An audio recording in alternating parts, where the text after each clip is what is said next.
Hello friends, நான் உங்கள் Gobichettipalayam Sudha. Welcome to Pebbles. நம்ம இன்னைக்கு செய்ய போகிறது பதிர் பேணி. அதாவது என்னன்னா பதிர் பேணிங்கிறது வந்து ஒன்று டேபிள் ஸ்பூன் அளவுக்கு நம்ம அரிசி மாவு எடுத்துட்டு அதை வந்து நெய் கூட நல்லா பீட் பண்ணால் க்ரீம் மாதிரி வரும். அதை வந்து மைதா மாவு வந்து நம்ம நல்லா பிசைஞ்சு ஊற வச்சுட்டு அது மேலே பதிர் வந்து அப்ளை பண்ணிவிட்டு அதை ரோல் பண்ணி செய்ய போகிறோம். வாங்க எப்படி செய்கிறதுன்னு பார்க்கலாம். பதிர் பேணி செய்கிறதுக்கு தேவையான பொருட்கள் மைதா நம்ம ஒரு கப் எடுத்துக்கலாம். இதுக்கு வந்து என்னென்னா கொஞ்சமாக உப்பு ஆட் பண்ணிக்கலாம். இவ்வளோ தேவையில்லை, இதில் பாதி இருந்தாலே போதும். ஒரு சிட்டிக்கு உப்பு. இது கூட ஒரு டேபிள் ஸ்பூன் அளவுக்கு நெய் விட்டுக்கலாம். ஏன்னா குவான்டிட்டி வந்து கம்மியாக இருக்கிறதுனால நம்ம குறைவாக தான் நெய் போடுறோம். இதை வந்து நல்லா பிசைஞ்சிக்கலாம். அதாவது சப்பாத்தி மாவு வந்து எப்படி பிசைகிறோமோ அதே மாதிரி தான். இதுக்கு என்னென்னா பதிர் ரெடி பண்ணுறதுனா என்னென்னா 1 டீஸ்பூன் அளவுக்கு நம்ம அரிசி மாவு எடுத்துருக்குறோம்.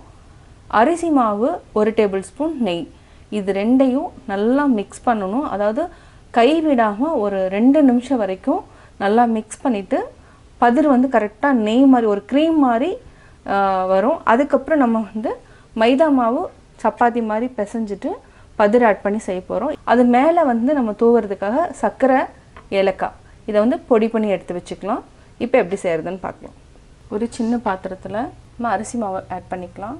இது கூட 1 டேபிள் ஸ்பூன் நெய், இது நல்லா மிக்ஸ் பண்ணிக்கோங்க. நெய்யும் அரிசி மாவையும் இந்த மாதிரி நல்லா மிக்ஸ் பண்ணிகிட்டே இருக்கணும். ஆக்சுவலாக இன்னுமே நம்ம நெய் ஆட் பண்ணலாம், நான் வந்து கம்மியாக தான் ஆட் பண்ணுறேன். இது பார்த்திங்கன்னா கொஞ்சம் நல்லா க்ரீம் மாதிரி இருக்கும். அதாவது ஐஸ்கிரீம் எப்படி இருக்குமோ அதே மாதிரி தான் இருக்கும். இன்னுமே கை எடுக்காமல் இந்த மாதிரி செஞ்சுட்டே இருந்தோன்னா நல்லா க்ரீமியாக வர ஆரம்பிக்கும். அதாவது நெய், அரிசி மாவு இது 2 தான் நம்ம மிக்ஸ் பண்ணிக்கிறோம். டைம் ஆக ஆக பார்த்திங்கன்னா அப்படியே ரொம்ப சாஃப்டாக இருக்கும். இந்த மாதிரி இருக்கும், நுர மாதிரி வந்துகிட்டே இருக்கும். அடுத்து நம்ம மைதா மாவு பிசைஞ்சிக்கலாம். இது வந்து சப்பாத்தி மாவு பதத்துக்கு தான் பிசைய போகிறோம். இதில் என்ன இருக்குன்னா மைதா மாவு 1 கப், ஒரு சிட்டிக்கு உப்பு, நெய், பதிர் பிசைஞ்சது தான் இது. இதுலேயே நம்ம மிக்ஸ் பண்ணிக்கலாம்.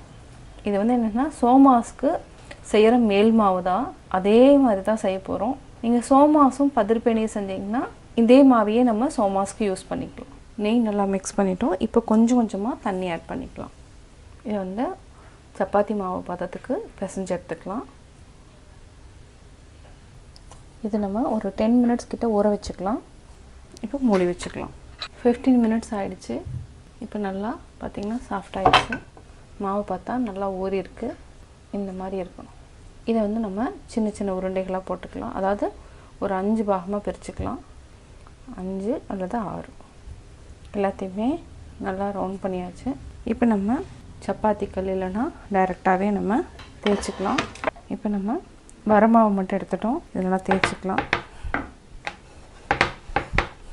இப்போ நம்ம ஆல்ரெடி பதிர் செஞ்சு வச்சுருக்குறோம். இதை வந்து கையில் கொஞ்சமாக எடுத்துகிட்டு இதை அப்ளை பண்ணிக்கலாம். இது வந்து நல்லா சாப்பிட்றதுக்கு வந்து நல்லா கிறிஸ்பியாக இருக்கும். நம்ம எல்லாத்துலேயும் அப்ளை பண்ணிட்டோம்.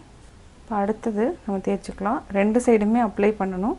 நம்ம கடைசியாக அப்ளை பண்ணிக்கலாம். அதாவது ஃபஸ்ட் அண்ட் லாஸ்ட் வந்து 2 சைடு அப்ளை பண்ண வேண்டாம், ஒரு சைடு மட்டும் அப்ளை பண்ணிக்கலாம். இப்போ ரெண்டாவது இதையும் நம்ம எடுத்துக்கலாம். இது மேலே போட்டுட்டு கொஞ்சம் லைட்டாக இது மேலேயும் நம்ம அப்ளை பண்ணிக்கலாம். இதே மாதிரி எல்லா மாவையும் அப்ளை பண்ணணும். ஒன்றுக்கு மேலே ஒன்று அப்படியே மேலே அப்படியே போட்டே வந்துடலாம். இப்போ நம்ம 5 உருண்டைகளை உருட்டிட்டோம். அதாவது 1 2 3 4 5 இதை அப்படியே சுற்றிக்கலாம். இப்போ சுற்றிட்டு லைட்டாக நம்ம கொஞ்சம் பெருசு பண்ணிக்கலாம். ரொம்ப அழுத்தி பிசைய வேண்டாம். அதே மாதிரி கொஞ்சம் நல்லா அப்படியே சிலிண்டர் ஷேப்பில் கொண்டு வந்துக்கலாம்.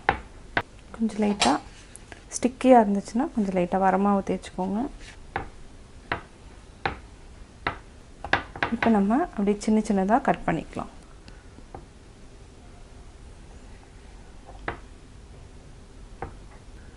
பார்த்திங்கன்னா இந்த மாதிரி லேயராக இருக்கணும்.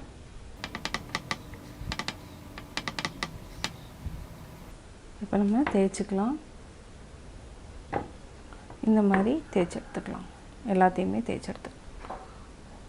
இப்போ நம்ம இது ரொம்ப தின்னாக இருக்குது, நம்ம வந்து 2யுமே சேர்த்து தேய்ச்சிக்கலாம். என்னென்னா இதனோட திக்னஸ் வந்து கொஞ்சம் ஜாஸ்தி இருந்தால் தான் நல்லாயிருக்கும். இந்தளவுக்காவது திக்னஸ் இருக்கணும். இதே மாதிரி நம்ம எல்லாத்தையுமே ரவுண்ட் பண்ணி எடுத்துக்கலாம்.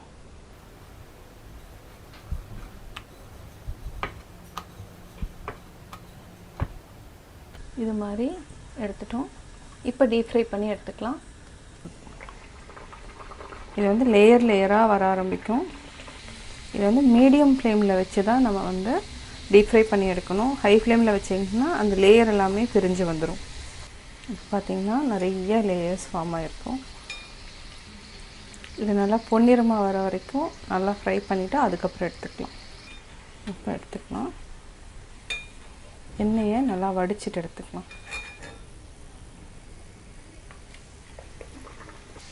இது வந்து மீடியம் ஃப்ளேமில் வச்சுட்டு நல்லா டீப் ஃப்ரை பண்ணிக்கலாம். பொன்னிறம் ஆனதுக்கப்புறம் எடுத்துக்கலாம். இப்போ நம்ம திருப்பி போட்டுக்கலாம். நம்ம எடுத்துக்கலாம். இப்போது நம்ம வந்து டீப் ஃப்ரை பண்ணி எடுத்துட்டோம். இதில் வந்து என்னென்னா சர்க்கரையும் ஏலக்காயும் நம்ம வந்து பொடி பண்ணி வச்சுருக்குறோம். கொஞ்சம் கொஞ்சமாக எடுத்து இது அப்படியே வந்து பதிர் பேனியில் போட்டோன்னா டேஸ்ட் வந்து ரொம்ப நல்லாயிருக்கும். ஒரு சிலருக்கு வந்து சுகர் சிரப் காய்ச்சிட்டு அதில் டிப் பண்ணி எடுத்து வைப்பாங்க. இது வந்து என்னென்னா கொஞ்சம் வித்தியாசமான டேஸ்ட் இருக்கும்.